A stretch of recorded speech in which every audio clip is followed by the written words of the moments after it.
Շանակվեց հոկտեմբերի 22-ին ժամը 16:00-ին մենք հավանաբար առիթ կունենանք դարձյալ լսել երրորդ նախագահին, պարոն նախագահ, կարճ հարց ու պատասխան։ Մենակ կարծում եմ։ Պարոն նախագահ, 44-օրյա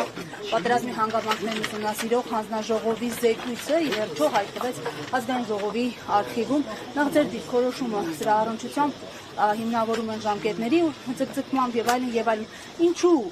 նույնիսկ ոչ գաղտնի մասին հնարավորություն չտրվեց ծանոթանալ հանրությանը, ինչից են վախենում կամ եթե վախենում են։ Այո,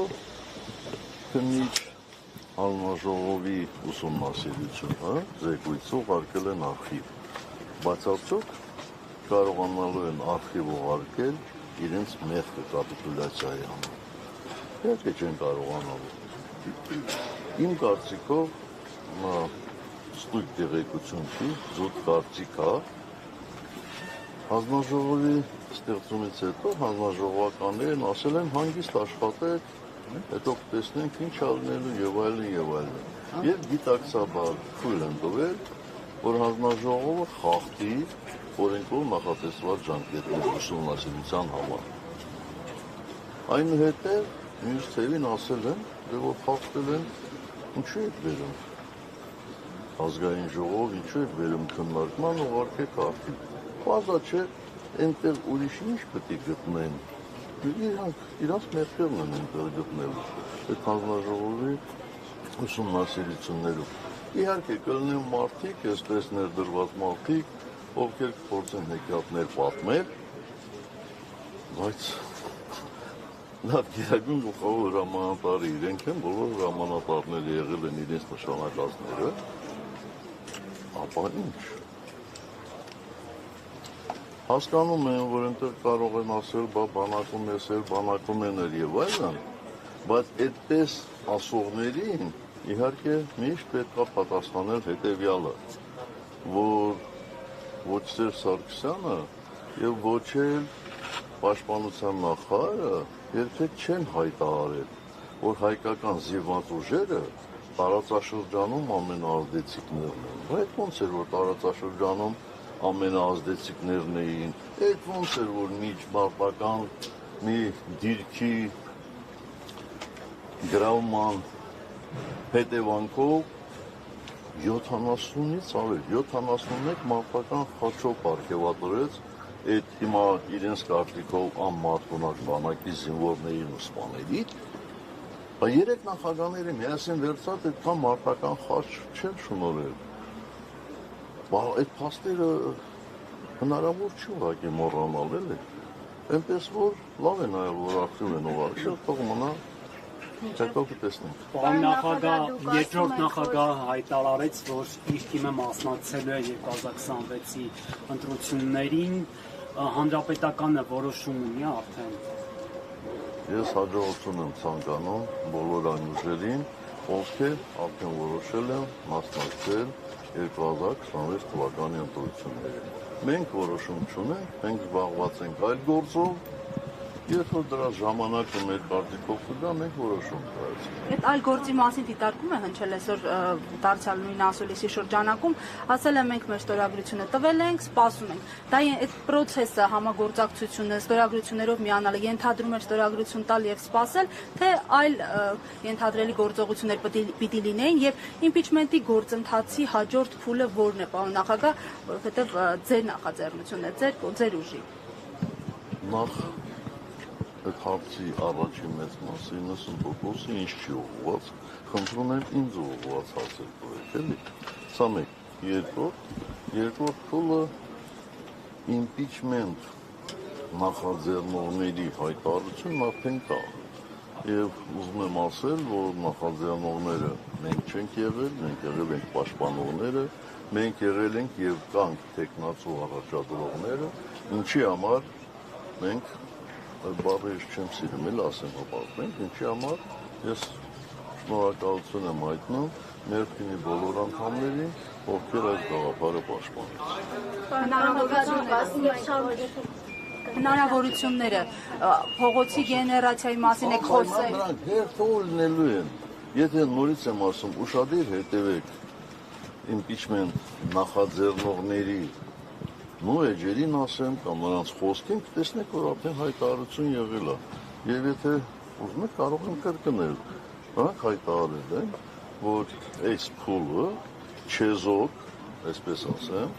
պատգամավորներին համոզելն է, որպես նրանք միանան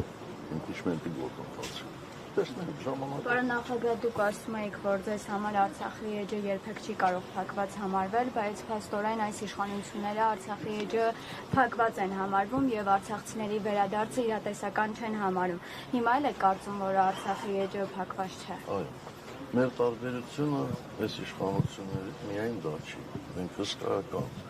հարյուրավոր տարբերություններ ունենք շատ սկզբունքային հարցերում։ Իհարկե փակված չի։ Դուք հնարավորություն ունեք ուսումնասիրելու, ես չեմ ասում, որ դա արդեն, չգիտեմ, կանխորոշեց Արցախի լինելու հարցը, բայց նայեք, թե Միացյալ Նահանգների կոնգրեսականները ինչ առաջարկություն են մտցրել կոնգրես։ Նայեք, տեսեք, թե ռուսական վերլուծաբանները ինչպիսի եզրակացություններ են արել եւ ինչ առաջարկություններ ունեն։ Ես չեմ ասում, որ դրանք արդեն որոշված պետությունների կողմից որոշված հանգամանքներ են, բայց դրանք կարևոր հանգամանքներ են։ Արցախը կմնա հայկական, եթե մեր ուղերձների մեջ, բոլորիս ուղերձների մեջ այն լինի հայկական։ Բայց այ հիմիկվա իշխանությունները կարծես միայն տարածքային վեճ են դիտարկում եւ այդտեղ էլ Ալմաթայի հռչակագրին են հողում տալիս տարածքային ամբողջականության մասին գրեթե կա, մինչդեռ Մադրիդյան սկզբունքների Կազանը ավելի շատ Արցախի ինքնորոշման իրավունքի մասին էին։ Ինչու դուրս մնաց այս ինքնորոշման իրավունքը։ Մեր Ալմաթայի հռչակագիրը նորից ուղղակի որևէ այսպես փրկուրներից կախվելու պատմության համար։ Ալմաթայի հռչակագիրը չի կարող լինել որպես հիմք։ Լավ, իրենք փորձում են դա անել։ Այդ դեպքում մեկ այլ բան ասեմ։ Ալմաթայի հռչակագրից բառացիորեն ամիսներ առաջ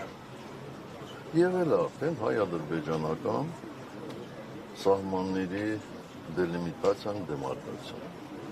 Բայց ինչու դրանով չեն առաջում։ Ինչ է նորից անում դա։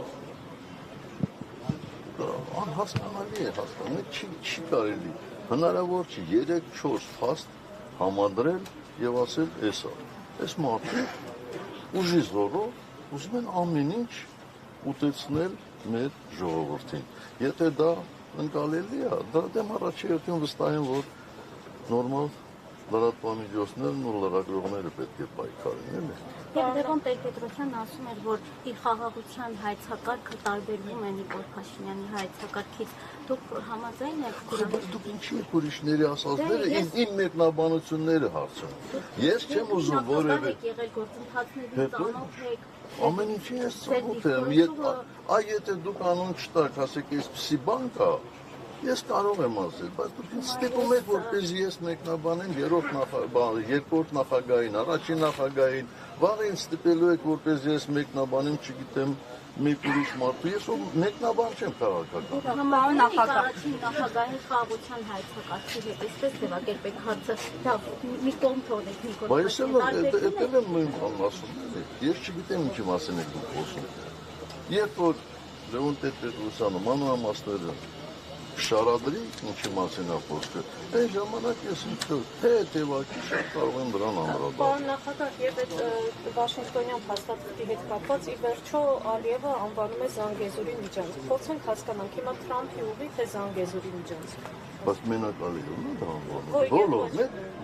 բացի այսօրվա Հայաստանի կառավարչից, բոլորը դա Զանգեզուրի միջանցք են անվանում։ Բոլորը այդպես են, այսինքն ադրբեջանցիները թուրքերը վաղուց են դրա մասին խոսել։ Բայց ժամանակ չեն ասել, չէ, վերցնենք մեկի անունով դնենք, մյուսի անունով դնենք, դրանք Զանգեզուրի միջանցքն են։ Այսինքն ես դեմ չեմ ուրիշ ժողովուրդների անվտանգության ապահովմանը, իրենց երազանքները իրականացնելու ձգտումը, բայց այդ երազանքները իրականացնելու ձգտումը չպետք է մեկնաբանություններին չնշի։ Այսօր Հայաստանի կառավարիչն ասում է ուզում եք Թուրանին միանա, դե միանա թող։ Այսինքն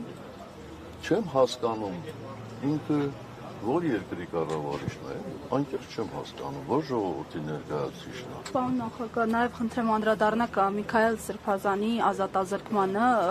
Տատանը 2 տարի 6 ամսով ազատազրկեց հոգևորականին, փաստացի խոսքի համար, թեև նշում են, որ իշխանազավթման կոչ արել, պաշտոնական մեղադրանքն այդպիսին է։ Ձեր վերաբերմունքը այս որոշմանը եւ առհասարակ հայ առաքելական եկեղեցու շուրջ չդադարող թիրախավորման։ Բայց ես արդեն մի անգամ անդրադարձել եմ եւ ասել եմ, որ ուղղակի դա անհեթեթություն է։ Ոչ միայն խոսքի համար բանտ նստեցնելը, այլ այդ խոսքը նույնիսկ տեղ չի հասել, ես ասում եմ Միքայել Սրբազանի, ես վերջին 7 տարիների ընթացքում հնարավորություն չեմ ունեցել շփվելու։ Այսինքն Միքայել Սրբազանը ինքան միամիտ է, որ հրապարակավ ինձ կոչ է անում, որպեսզի ես մի գեներալ գտնեմ, որպեսզի ռազմական հեղաշրջում լինի։ Այդ խոսքը ասել է։ Այդ ասելու համար, որ նստեցնելը լավ է, մեր իշխանության ժամանակ ինքը 140 անգամ կարող է նստել։ Ինքը Փաշինյանը։ Բա ինքը ո՞վ։ Պարոն նախագահ, հնարավոր է համարում եք Լևոն Տեր-Պետրոսյանի հետ դաշինքով ընտրությունների մասնակցելը։ Այդպիսի գաղափար ընդհանրապես չի եղել։ Չի եղել։ Բա եթե չեմ սխալվում, Լևոն Զորաբյանը հայտարարեց, չէ, որ ասեց իրենք չեն պատրաստվում այդպիսի բանի։ Բայց որտեղից եք այդ վերցրել այդ գաղափարը, որտեղից եք վերցրել, ես չեմ հասկանում։ Թե ուրիշ հարցեր չունեք, ուղղակի ինչ-որ այսպես մտածում եք ինչ-որ բան։ Միանգամից 4 գործ ձեր վերաբերյալ դատարան ուղարկվեց, ինչու է պայմանավորված։ Միանգամից ինչ։ 4 գործ ձեր վերաբերյալ ուղարկվեց դատարան։ Մի գործ Տեսնեք, այդ գործերը ինչպիսին են։ Դուք հասկանում եք ինչ է կատարվում։ Այն իշխանությունը, այն կառավարիչները, ովքեր 3 անգամ մեծացրել են եռաբլուրը, ինձ մեղադրում են, փորձում են մեղադրել, իբր եռաբլուրի հողերը վաճառելու մեջ։ Այնինչ այդ հողերը ունեն կոնկրետ հասցե, շատ կոնկրետ հասցե։ Իսակովի պողոտա։ Ձեր կարծիքով իրենք ինչու են այդպես սպանել, եռաբլուրին հարակից տարածել։ Կարող է հայերենը լավ չեն հասկանում։ Հայերենում հարակից նշանակում է շատ մոտիկ, չէ, այդպես է, չէ նշանակում։ Դե որևէ կերպ հնարավոր է ենթադրենք Իսակովի այստեղից գնալուց ձախակողմյան հատվածը համեմատել, ասել, որ եռաբլուրին կպած է։ Էլ հաճակողմյանը մեկ ուրիշ է։ հրապարակում արել հենց այդ թեմայով, որ եռաբլուրին հարակից տարածքներն եւ ոչ թե եռաբլուրը եւ պաշտպանության նախարարությանը պատկանող, բայց այնուամենայնիվ պաշտպանության նախարարությանը պատկանող Իսակովի պողոտայում գտնվող փողերը վաճառվել են, դուք այդ ժամանակ եղել եք նախարար։ Այո, այդ փողերը եւ այս շատ բարձ պատճառով։ Ես որտեղ ծառայել եմ Հայաստանի Հանրապետությունում, որ կառույցներում ծառայել եմ, ես միշտ փորձել եմ նպաստել այդ կառույցների կայացմանը, այդ թվում նաեւ շենքային պայմանների բարելավման առումով։ Ես խորապես համոզված եմ եղել, որ Հայաստանի Հանրապետության զինված ուժերը արժանի են ունենալու